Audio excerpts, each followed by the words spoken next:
శ్రీ లక్ష్మీ నరసింహస్వామి జ్యోతిష్యాలయం ప్రేమ సమస్యలు, పెళ్లి సమస్యలు, సంతానం, శత్రు సమస్యలు, పిల్లలు పెద్దల మాట వినకపోవడం, భార్యాభర్తల సమస్యలు, విడాకులు, ధన సమస్య, రియల్ ఎస్టేట్, కోర్టు సమస్యలు, రాజకీయం, సినీ రంగం, విదేశీయానం, ఉద్యోగం, విద్య, వ్యాపారం, చెడు ప్రయోగాలు నివారణకు ఫోన్ ద్వారానే జ్యోతిష్యం చెప్పబడును.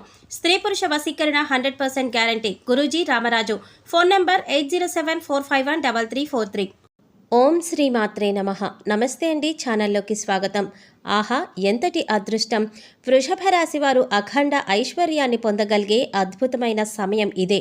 ఈ సమయంలో కుంకుమ నీటితో ఈ పరిహారం చేసినట్లయితే కోటీశ్వరులవుతారు. వృషభ రాశి వారు నవరాత్రుల్లో 6వ రోజు అయిన శుక్రవారం నాడు సాక్షాత్తు జగన్మాత జన్మ నక్షత్రమైన మూలా నక్షత్రం రోజున ఈ పరిహారం చేయటం ద్వారా సకల ఐశ్వర్యాలను పొందుతారు. అష్ట దరిద్రాలన్నీ కూడా తొలగిపోయి అష్టైశ్వర్యాలు లభిస్తాయి. నవరాత్రుల విశిష్టత, అలాగే మూలా నక్షత్రంలో వృషభ రాశి వారు ఈ పరిహారం చేయటం ద్వారా ఎటువంటి ఫలితాలను పొందుతారు, పరిహారం చేసే విధానం, పరిహార నియమాలను గురించి ఈ వీడియోలో మనం వివరంగా తెలుసుకుందాం. కానీ అంతకంటే ముందుగా మీరు కనుక మన ఛానల్ ఇప్పటి వరకు సబ్స్క్రైబ్ చేసుకోకపోతే సబ్స్క్రైబ్ చేసుకొని పక్కనే వచ్చిన బెల్ ఐకాన్ నొక్కి ఆల్ సెలెక్ట్ చేసుకుంటే మేము ఇలాంటి వీడియోస్ అప్లోడ్ చేయగానే ముందుగా మీకు నోటిఫికేషన్ వస్తుంది.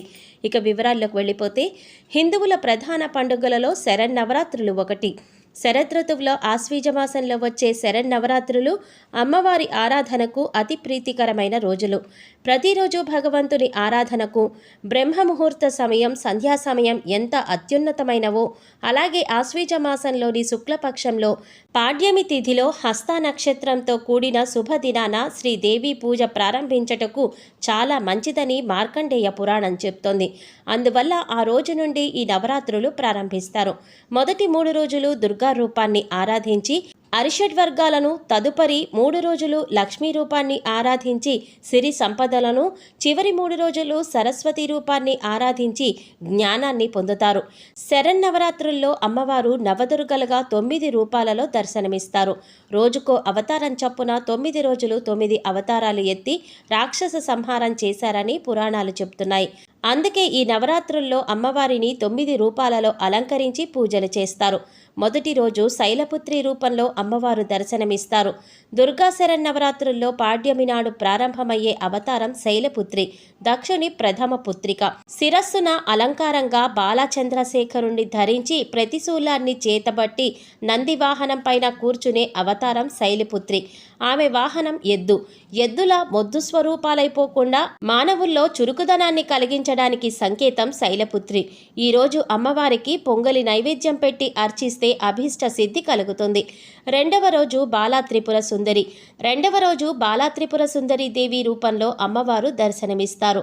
త్రిపుర సుందరి దేవి శ్రీచక్రంలోని మొదటి దేవత. షోడశ విద్యకు ఈ దేవత అధిష్టాన దేవత. కాబట్టి ఉపాసకులు త్రిపుర సుందరి దేవిని అనుగ్రహం కోసం బాలార్చన చేస్తారు. త్రిపుర సుందరి దేవి అనుగ్రహం కోసం బాలార్చన చేస్తారు. 2 నుంచి 10 సంవత్సరాల లోపు పిల్లలను అమ్మవారి స్వరూపంగా భావించి కుమారి పూజ చేస్తారు. అభయహస్త ముద్రతో అక్షరమాల ధరించిన ఈ తల్లిని ఆరాధిస్తే మానసిక బాధలన్నీ కూడా తొలగిపోతాయి. నిత్య సంతోషం కలుగుతుంది. 3వ రోజు గాయత్రి మాత దర్శనమిస్తారు. గాయత్రి మంత్రం సకల మంత్రాలకు మూలశక్తి. వేదమాతగా ప్రసిద్ధి పొందిన గాయత్రీదేవి ముక్త, విద్ర, మహిమ, నీల, ధవళకాంతులతో ప్రకాశిస్తూ పంచముఖాలతో దర్శనమిచ్చే సంధ్యావందన అధిష్టాన దేవత గాయత్రీదేవి. మంత్ర ప్రభావం కూడా ఎంతో గొప్పగా ఉంటుంది. గాయత్రి మంత్రం 2 విధాలుగా ఉంటుంది. ఒకటి లఘు గాయత్రి మంత్రం, రెండవది బృహగాయత్రి మంత్రం. ప్రతిరోజు త్రికాల సంధ్యావందనం చేసి ఆ గాయత్రీదేవి మంత్రాన్ని 1000 సార్లు ధ్యానిస్తే ఆ తల్లి అనుగ్రహంతో పాటు వాక్శుద్ధి కలుగుతుంది. అంతటి మహత్ శక్తి కలిగినటువంటి గాయత్రీదేవి శరన్నవరాత్రుల్లో 5 ముఖాలతో, వరద అభయ హస్తాలతో కమలాసనం మీద దర్శనమిస్తారు. గాయత్రి మంత్రాన్ని నిత్యం జపించినట్లయితే సకల దేవతలను స్మరించినట్లే. శరన్నవరాత్రి ఉత్సవాలలో 4వ రోజు అమ్మవారు శ్రీ అన్నపూర్ణాదేవిగా భక్తులకు దర్శనమిస్తారు. చేతిలో రసపాత్రను ధరించి సాక్షాత్తు పరమేశ్వరుడికి భిక్ష పెడుతున్నట్లు దర్శనమిస్తారు జగన్మాత. సకల చరాచర సృష్టికి ప్రాణధారమైన అన్నం ఈ తల్లి దయవల్లే లభిస్తుంది. అన్నం జీవుల మనుగడకు ఆధారం. అందుకే అన్నం పరబ్రహ్మ స్వరూపం అన్నారు. ఈ రూపంలో అమ్మవారిని పూజిస్తే బుద్ధి వికాసం, సమయస్ఫూర్తి, కుశలత, వాక్సిద్ధి కలుగుతాయి. 5వ రోజు అమ్మవారు శ్రీ మహాలక్ష్మీదేవి రూపంలో దర్శనమిస్తారు. శ్రీ మంగళప్రదా దేవత శ్రీ మహాలక్ష్మీదేవి. అష్ట రూపాలతో అష్టసిద్ధులు ప్రసాదించే దేవత. 2 చేతులలో కమలాలను ధరించి వరదభయ హస్తాలను ప్రదర్శిస్తూ పద్మాసనిగా దర్శనమిస్తారు. ఆదిపరాశక్తి, మహాకాళి, మహాలక్ష్మి, మహాసరస్వతి రూపాలను ధరించారు. ఆ ఆదిపరాశక్తి రూపంగానే మహాలక్ష్మి అలంకారం జరుగుతుంది. 6వ రోజు అమ్మవారు సరస్వతీదేవి రూపంలో దర్శనమిస్తారు. శరన్నవరాత్రుల్లో మూలా నక్షత్రానికి చాలా విశిష్టత ఉంది. జగన్మాత చదువుల తల్లి సరస్వతి రూపంలో దర్శనమిచ్చే రోజు. బ్రహ్మ చైతన్య స్వరూపిణిగా సరస్వతి పురాణాలలో అభివర్ణించారు. శ్వేత పద్మాసని ఆసనంగా అధిష్ఠించి వీణ, దండం, కమండలం, అక్షమాల ధరించి అభయముద్రలతో భక్తుల అజ్ఞాన తిమిరాలను ఆదిశక్తి దూరం చేస్తుంది. త్రిశక్తి రూపాలలో సరస్వతి 3 రూపం. సంగీత సాహిత్యాలకు అధిష్టాన దేవత. ఈ తల్లిని ఆరాధించడం వల్ల బుద్ధి వికాసం, విద్యాలాభం కలుగుతుంది. 7వ రోజు అమ్మవారు శ్రీ దుర్గాదేవి రూపంలో దర్శనమిస్తారు. దుర్గతులను నాశనం చేసేది ఈ దుర్గాదేవి అలంకారం. అష్టమి రోజునే అమ్మవారు దుర్గముడు అనే రాక్షసుణ్ణి సంహరించింది కనుక ఈ రోజున దుర్గాష్టమి అని, దుర్గముణ్ణి సంహరించిన అవతారం కనుక దేవిని దుర్గా అని పిలుస్తారు. ఈమె శరీర ఛాయ చీకటి వలె నల్లగా ఉంటుంది. అందుకే ఈ దేవికి కాళరాత్రి అనే పేరు కూడా ఉంది. ఈమె వాహనం గాడిద. ఈ తల్లి ఎప్పుడూ కూడా శుభ ఫలితాలను ఇస్తుంది. అందువల్ల ఈమెను శుభంకరి అని కూడా పిలుస్తారు. ఈ దుర్గాదేవి ఉగ్రస్వరూపిణి కనుక ఈ దేవిని దుర్గా అష్టోత్రాలు, దుర్గా సహస్రనామాలకు బదులు శ్రీ లలితా అష్టోత్రాలు, శ్రీ లలితా సహస్రనామాలతో పూజిస్తారు. ఎందుకంటే లలితామూర్తి పరమ శాంత రూపం కనుక. 8వ రోజున అమ్మవారు మహిషాసుర మర్దిని అవతారంలో దర్శనమిస్తారు. శ్రీ మహిషాసుర మర్దిని దేవి అవతారం అనేది మహిషాసురుని చంపడానికి దేవతలందరూ తమ తమ శక్తులను ప్రదానం చేయగా ఏర్పడిన అవతారం. సింహవాహనంతో రాక్షస సంహారం చేసిన అనంతరం ఇంద్రకీలాద్రిపైన వెలిసింది. 9వ రోజు అమ్మవారు శ్రీ రాజరాజేశ్వరి దేవి రూపంలో దర్శనమిస్తారు. అపజయం అంటే ఎరుగని శక్తి కాబట్టి ఈ మాతను అపరాజిత అని కూడా అంటారు. ఎల్లప్పుడూ విజయాలను పొందుతారు కాబట్టి విజయ అని కూడా అంటారు. శ్రీ రాజరాజేశ్వరి దేవి ఎప్పుడూ కూడా శ్రీ మహాపరమేశ్వరుడి అంకం పైన ఆసీనురాలై ఉంటుంది.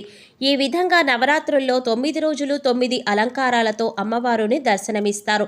నవరాత్రుల్లో ఎంతో విశిష్టత కలిగిన 6వ రోజైన మూలా నక్షత్రం రోజున వృషభ రాశి వారు కుంకుమ నీటితో ఈ పరిహారం చేసినట్లయితే అద్భుతమైన శుభ ఫలితాలను పొందుతారు. ఎంతో కాలంగా ఆర్థిక ఇబ్బందులతో ఎదుర్కొంటున్న వారు, ఉద్యోగంలో సమస్యలను ఎదుర్కొంటున్న వారు, వృత్తి వ్యాపారాలలో ఆటంకాలు ఎదురై నష్టపోతున్నవారు ఈ వ్యాపారం చేసినట్లయితే అమ్మవారి కృపా కటాక్షాలను పొందుతారు. అమ్మవారి జన్మ నక్షత్రమైన మూలా నక్షత్రం ఎంతో విశిష్టమైనది. అందులోనూ ఇది ఈ సంవత్సరం శుక్రవారం నాడు రావడం వల్ల మరింత విశిష్టత కలిగి ఉంటుంది. ఇంతటి పవిత్రమైన రోజు కుంకుమ నీటితో ఈ పరిహారం చేయటం వలన మీ ఇంట్లో ఉండే సకల దోషాలు తొలగిపోతాయి. అంతేకాకుండా మీ చుట్టూ ఉండే నెగిటివ్ ఎనర్జీ అంతా తొలగిపోయి ఒక పాజిటివ్ వాతావరణం నెలకొంటుంది. ఎలాంటి విఘ్నాలు లేకుండా నిర్విఘ్నంగా సాగుతుంది. మీ ఇంట్లో ఉండే ఆర్థిక ఇబ్బందులన్నీ తొలగిపోతాయి. అష్టైశ్వర్యాలు లభిస్తాయి. అమ్మవారి కృపా కటాక్షాలను పొందటానికి ఇంతకంటే అదృష్టమైన రోజు ఇంకొకటి ఉండదు. అందువల్ల ఈ రాశివారు తప్పనిసరిగా ఈరోజు కుంకుమ నీటితో ఈ పరిహారం చేసుకున్నట్లయితే మీ జీవితంలో ఎప్పుడూ చూడని సుఖ సంతోషాలను చూస్తారు.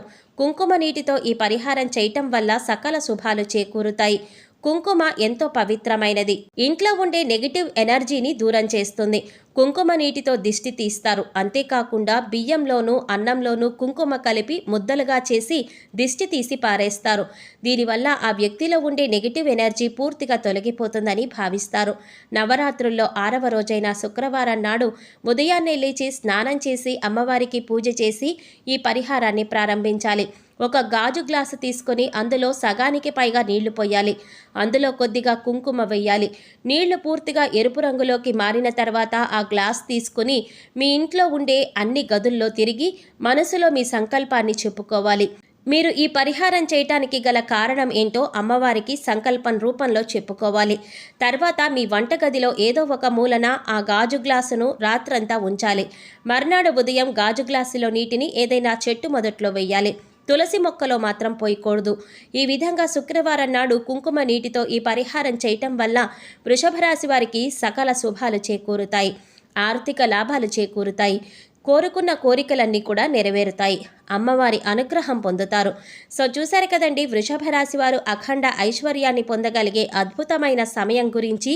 ఈ సమయంలో కుంకుమ నీటితో ఏ పరిహారం చేయటం వల్ల కోటీశ్వరులు అవుతారు అనే అంశాలతో పాటుగా వృషభ రాశి వారు నవరాత్రుల్లో 6వ రోజైన శుక్రవారం నాడు సాక్షాత్తు జన్మ నక్షత్రంగా మూల నక్షత్రమైన రోజున ఈ పరిహారం చేయటం ద్వారా ఎటువంటి ఫలితాలను పొందుతారు, నవరాత్రుల విశిష్టత, పరిహారం చేసే విధానం, పరిహార నియమాల గురించి ఈ వీడియోలో మనం వివరంగా తెలుసుకున్నాం కదా.